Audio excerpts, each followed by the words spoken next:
Hi friends, ഞാൻ ജോയ് തലക്കട. ഞാനിന്ന് cook ചെയ്യാൻ പോകുന്നത് ബീഫ് സ്റ്റൂ ആണ്. അതിനാവശ്യമായിട്ട് ഞാനൊരു 1/2 കിലോ ബീഫ് എടുത്തിട്ടുണ്ട്, നുറുക്കിയത്. ഇതേപോലെ നുറുക്കിയെടുത്ത് ബീഫ് ഇതൊന്ന് ബോയിൽ ചെയ്യാൻ വെക്കണം. പിന്നെ അതിനാവശ്യമായിട്ട് ഞാൻ ക്യാരറ്റ് ഇതേപോലെ സ്ലൈസ് എടുത്തിട്ടുണ്ട്. പിന്നെ പൊട്ടറ്റോ ഇതേപോലെ അരിഞ്ഞെടുത്തിട്ടുണ്ട്. ഇത് രണ്ടും ഒന്ന് ബോയിൽ ചെയ്യാൻ വയ്ക്കാം. ഞാൻ ഈ ബീഫ് ബോയിൽ ചെയ്യാനായിട്ട് കുക്കറിലേക്ക് ഇടാണ്. 1/2 സ്പൂണ് ഉപ്പ് ആഡ് ചെയ്യണം.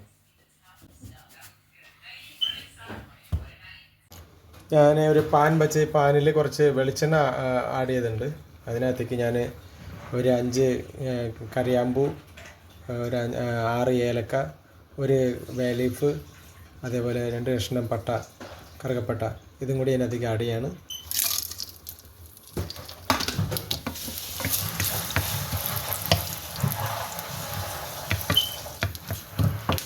രണ്ട് പച്ചമുളക്.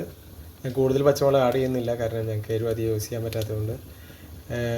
ഒരു 5 ഓള വെളുത്തുള്ളി ഇതേപോലെ ചോപ്പ് ചെയ്തെടുത്തത്, 2 കഷ്ണം മീഡിയം സൈസ് ജിഞ്ചർ ഇതേപോലെ ചോപ്പ് ചെയ്തെടുത്തത് ഇതിനകത്തേക്ക് ഞാൻ ആഡ് ചെയ്ത് കൊടുക്കുകയാണ് പാനിലേക്ക്.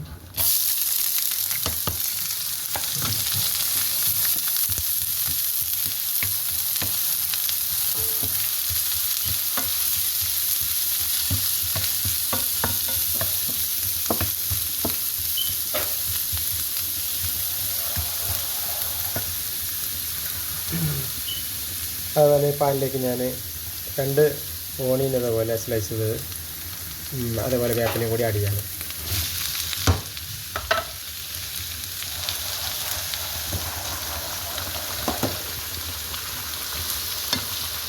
ഒന്ന് ഒരു മീഡിയം ഫ്ലെയിമിൽ വെച്ചിട്ടാണ് കേട്ടോ അത് വഴറ്റിക്കൊണ്ടിരിക്കുന്നത്.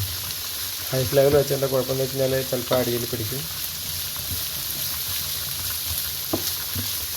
ഇതൊന്ന് മീഡിയം രീതിയിൽ വഴണ്ട് വന്നതിന് ശേഷം, ഒരുപാട് ബ്രൗൺ ആവരുത്, ഒരു മീഡിയം വഴണ്ട് വന്നതിന് ശേഷം ഇതിനകത്തേക്ക് അടുത്ത ഇൻഗ്രീഡിയൻസ് ആഡ് ചെയ്ത് കൊടുക്കാം. അങ്ങനെ കുക്കറിലിട്ട ബീഫ് റെഡി ആയിട്ടുണ്ട്. അപ്പോൾ ഈ ബീഫ് ഞാൻ ഇതിനെ മറ്റേ പാനിലേക്ക് ആഡ് ചെയ്ത് കൊടുക്കുകയാണ്.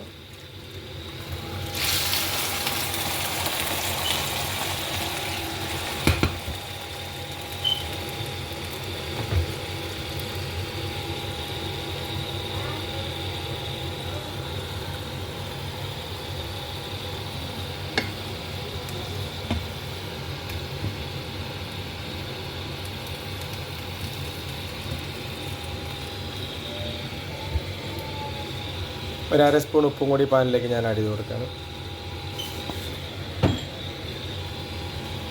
ഇനി ഈ ബോയിൽ ചെയ്ത് വെച്ച ക്യാരറ്റും ഉരുളക്കിഴങ്ങും കൂടി ഇതിനകത്തേക്ക് ഞാൻ ആഡ് ചെയ്യാണ്.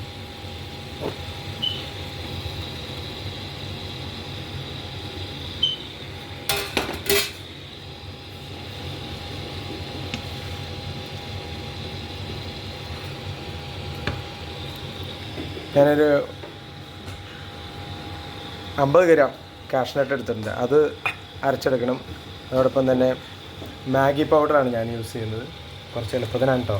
നിങ്ങൾ കോക്കനട്ടാണ് ഉപയോഗിക്കുന്നതെങ്കിൽ ഒരു തേങ്ങ എടുത്തിട്ട് അത് അരച്ച് അതിൻ്റെ 2ാം പാൽ ഇതിന് ഫസ്റ്റിൽ ആഡ് ചെയ്തിട്ട് ഇതിനോടൊപ്പം ആഡ് ചെയ്തിട്ട് അത് കഴിഞ്ഞതിന് ശേഷം 1ാം പാൽ ആഡ് ചെയ്യുന്നു. ഞാനിപ്പോൾ ഇതിനകത്തേക്ക് കുറച്ച് വെള്ളവും അതേപോലെ തന്നെ കുറച്ച് കോക്കനട്ടിൻ്റെ പൗഡർ കൂടി ആഡ് ചെയ്യാം. അതിന് ശേഷം അടുത്ത ആഡ് ചെയ്യുന്നു. പിന്നെ സ്റ്റൂവിനകത്തേക്ക് കുറച്ച് പാൽ ആഡ് ചെയ്ത് കൊടുക്കുകയാണ്. അതുപോലെ ഞാൻ ഒരു സ്പൂണ് ഗരം മസാല പൊടിച്ചത് ആഡ് ചെയ്യാണ്.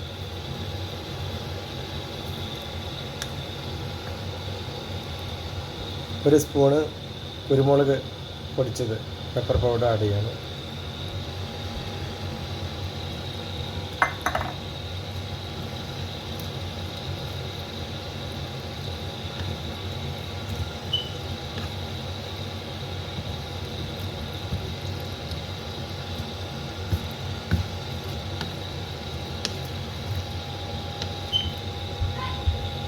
മിക്സിയിലേക്ക് 1ാം പാൽ ആഡ് ചെയ്ത് കൊടുക്കുകയാണ്.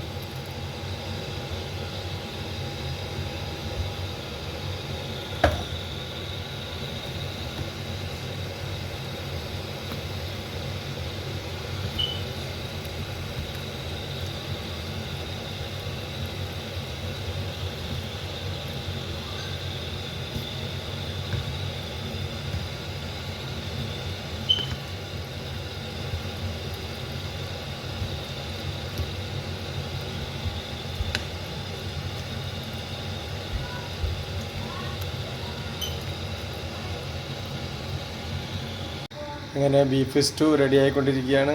നിങ്ങൾ എനിക്ക് വേണ്ടി സബ്സ്ക്രൈബ് ചെയ്യും, ഫോളോ ചെയ്യും, ലൈക്ക് ചെയ്യും, കമൻറ്റ് ചെയ്യും, ഷെയർ ചെയ്യുകയൊക്കെ ചെയ്യണം. ഞാനിത് ഇന്ന് താളിക്കുന്നുണ്ട്. അതിനാവശ്യമായിട്ട് ഞാനൊരു പാൻ വെച്ച് അതിനകത്തേക്ക് ഞാൻ ഒരു സ്പൂണ് കോക്കനട്ട് ഓയിൽ ആഡ് ചെയ്ത് കൊടുത്തിട്ടുണ്ട്. അതേപോലെ അതിനകത്തേക്ക് ഞാൻ ഒരു സ്പൂൺ നെയ്യും കൂടി ആഡ് ചെയ്യാണ്. എന്നിട്ട് അതിനകത്തേക്ക് ഞാൻ ഉണക്കമുന്തിരിയും വേപ്പിലയും കൂടി ഒന്ന് താളിച്ചതാണ്. കാരണം കാഷ്നട്ട് ഓൾറെഡി കുറച്ച് ആഡ് ചെയ്തിട്ടുണ്ട്. അങ്ങനെ ബീഫ് സ്റ്റൂ റെഡി ആയിരിക്കുകയാണ്. നിങ്ങൾ ട്രൈ ചെയ്യണം. വളരെ ടേസ്റ്റുള്ള ഫുഡാണ്. അപ്പത്തിൻ്റെയും പൊറോട്ടയുടെയും ഗീ റൈസിൻ്റെയും ബ്രെഡിൻ്റെയും കൂടെ എല്ലാത്തിൻ്റെ കൂടെ കഴിക്കാവുന്ന ഒരു ഐറ്റംസാണ്. നിങ്ങൾ ട്രൈ ചെയ്യണം. നിങ്ങൾ ട്രൈ ചെയ്തിട്ട് എനിക്ക് വേണ്ടി കമൻറ്റ് ചെയ്യണം, ലൈക്ക് ചെയ്യണം, ഫോളോ ചെയ്യും, സബ്സ്ക്രൈബ് ചെയ്യും, എല്ലാം ചെയ്യണം കേട്ടോ. അപ്പോൾ നമുക്കൊരു വീഡിയോ ആയിട്ട് കാണാം.